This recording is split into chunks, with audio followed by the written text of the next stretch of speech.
जिबायाव 2025 आवहाय इलेक्शननि बाथ्रा दिनै एसे एनै ससियेल मिडियायाव ओंखारबाय थादों। बे सम आरो थासारिया जुदि थोनोब्ला जुदि मोगथां महराव जुदि मोनाबा फाउन्डार मानगोनां रन्जन दैमारिमोना जुदि गवाब्ला हयथ' इउनिटि फराम एक्स एनडिपिनिफ्राय बे बुस्थुखौ जोङो साननोबो बाध्यता जागोन। आरो बेनि गेजेरजोंनो आङो फंनैसो आरो बाथ्राखौ आं फोरमायनो लादों एक्स एनडिपि इउनिटि फराम आफादनिफ्राय। आंनि बुंनो नागिरनाय खारना बेनो सिबिजाथाव जोंनि बारग' एनडिपिफोरनि सायाव आङो गुरैयै आपिल खालामनो नागिरदों। मानगोनां जोंनि बारग' एक्स एनडिपि नोंथांमोनखौहाय अराय समनि थाखाय जोंहा गोबां खामानि मावनांगौ दङ। थांनाय 2020 27 जानुवारियाव जिहेतु 2020 आव 27 जानुवारियाव जिहेतु बिटारिखौ जालांनाय बे बिटारिखौ जालांनायनि माखासे एमअसफोरनि माखासे क्लजफोरखौ मावफुंनांगौ जायोब्ला जों माखासे इउनिटि फराम एक्स एनडिपि हिसाबै बा बारग' एक्स एनडिपि हिसाबै जोङो मोनसे सरकारनि सायावहाय जोङो एसे एनैबाबो बुंलांबायनो थाखाय एसे प्रेसार होलांनांगौनि थाखाय बे क्लजआव लिरनाय खामानिखौ मोजां मोनफुंजोबनांगौनि थाखाय जों एक्स एनडिपिफोरा जों खौसे जायोब्ला इयुनावहाय जोङो साक्सेस जागोन जों बेखौ मिजिंथिदों। खिन्थु बारग' एक्स एनडिपि हिसाबै जुदि जों बिदि लेथेर फेथेर थाबाय थायोब्ला जों जोंनि खामानिखौ दिनैहाय जों मालाबाबो साक्सेस जागोन जों बेखौ नुहुराखै। मानो होनोबा दिनै जोंहा गां बिराद गिदिर समस्या, बे समस्यायानो जाहैबाय जोंनि मानगोनां फाउन्डार रन्जन दैमारि सारा दिनैसिमबो सेन्ट्रेल जेलावहाय दिनै भुगिनांदों, दुखु खस्थ' लानांबाय थादों। बियो लासिं बाथ्राया जोंनिल' नङा, बियो सारा बुहुमाव सारा जाथियानो दिनैहाय सिगनेटरि हिसाबै बे मानो गवाखै बे कुइसना दिनै मोनफ्रोमबो जाथि जनगोष्ठीनि इन्टेलेक्सुयेलफोरनि रावाव दिनै ओंखारदों। आरो बेजों लोगोसे सेन्ट्रेल जेलाव जोंहा दिनै 54 लिडार आरो केडार्सफ्रा दिनै आरो दंबावो। आरो बेजों लोगोसे जोंहा हारिनि थाखाय गोबाव आखाइ हाथियार लानानै नांलांनाय दिनै बिर जोहोलाव बिथांमोननोबो जोङो दिनै एक्सग्रेजिया हिसाबै 5 लाख थाखाखौ जों मोनफुंहोजोबनो हायाखै। आरो बेजों लोगोसे जोंहा थांनानै थानाय माखासे रिहेबिलिटेसननि बाथ्रा दिनै बेफोरखौबो जों मोनफुंजोबनो हायाखै। साख्रि बाख्रिनि खोथा जों बेखौ दिनै मावफुंना लानो हायाखै। केस टेस्टफ्राबो दिनै उदां जानो हायाखै। आउट अफ स्टेट दिनै नेपाल आरो भुटान आरो गुबुन स्टेटफ्राव दिनै आरोबाव जोंनि एक्स एनडिपिफ्रा दिनै जेलाव दङ।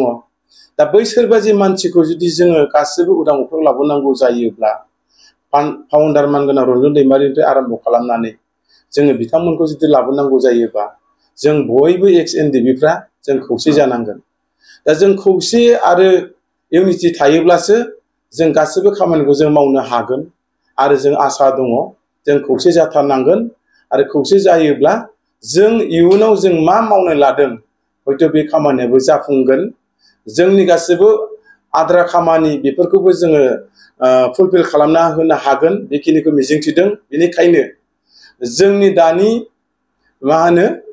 सरकाराव थानाय इएमनिफ्राय लानानै एमएलएनिफ्राय लानानै आरो एमसिएलनिफ्राय लानानै आरो जेसेबां सिनियर बारग' दैदेनगिरिफोर दोङो, बारग' कमरेड्सफोर दोङो, दिनै बिथांमोनखौ आं दिनै नैबे ससियेल मिडियानि गेजेरजों खावलायदों अननानै बयबो गावनि लोगो कमरेड्सफोरखौ उदां अख्राङाव लाबोनांगौनि थाखाय आरो सेन्ट्रेल जेलनिफ्राय उदां अख्राङाव लाबोनांगौनि थाखाय जेलफोरनिफ्राय बारग'नांगौनि थाखाय जों खौसे जानांगोन। जों खौसे जायाब्ला जों आरो इयुनाव खस्थ' जालांबाय थागोन।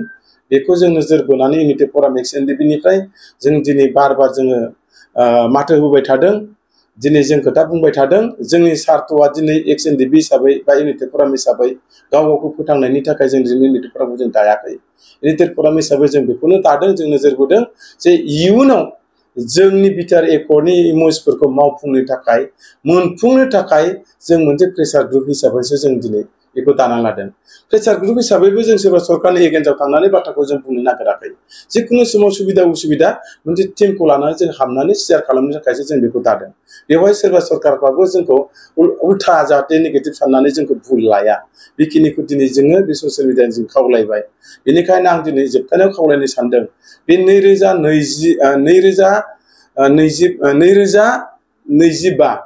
2025 नि गेजेराव बारग' एक्स एनडिपिफ्रा जुदि ज' जानो हायाब्ला, बे सना जुदि बारलाङोब्ला आरो जों एक्स एनडिपि हिसाबै बे जायगायाव जों माबोरै थांनानै थागोन आरो जोंनि इउनिटिया बे समाव जों मोनगोन ना मोना जों बेखौ मालाबाबो हास्थायनाय नङा। बेनिखायनो नैबे 2025 नि गेजेरावनो जुदि जों इउनिटि जानानै जोंनि थांखिफोरखौ जोङो मोगथां महर मोनहोनो थाखाय जों खौसे खेबसेनि थाखाय जों लिडार किडार गासिबो ज' सावरायनांगौथि दं होननानै आं दिनै खावलायबाय।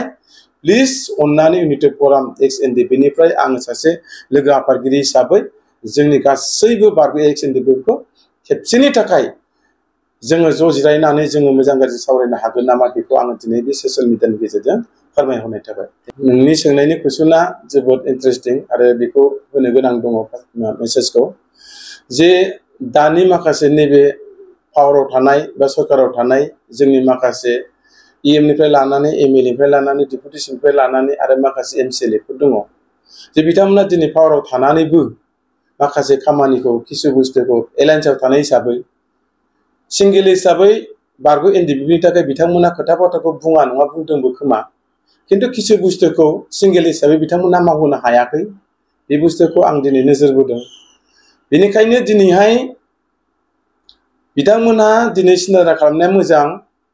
बे 2025 नि गेजेराव जोंनि माखासे क्लजफोरनि खामानिखौ मावनो गोनां जायोब्ला जोङो जेरैखि जाया ज' जानांगोन आरो जोंनि एमअएसफोरनि खामानिखौ मावनो थाखाय बिथांमोनाबो ज'यैनो जोंजों सावरायनांगोन। अब्लासो बे खेबनि साक्सेस जागोन आरो 2025 आवहाय इलेक्शननि बाथ्रा दिनै एसे एनै ससियेल मिडियायाव ओंखारबाय थादों। बे सम आरो थासारिया जुदि थोनोब्ला बे 2025 नि गेजेराव जुदि जोंनि एनडिपिनि माखासे क्लजफ्राव जुदि मावफुंजायाब्ला, जुदि मोगथां महराव जुदि मोनाबा, फाउन्डार मानगोनां रन्जन दैमारि मोनहा जुदि गवाब्ला हयथ' इउनिटि फराम एक्स एनडिपिनिफ्राय बे बुस्थुखौ जोङो साननोबो बाध्यता जागोन। बेखिनियानो। Thank you.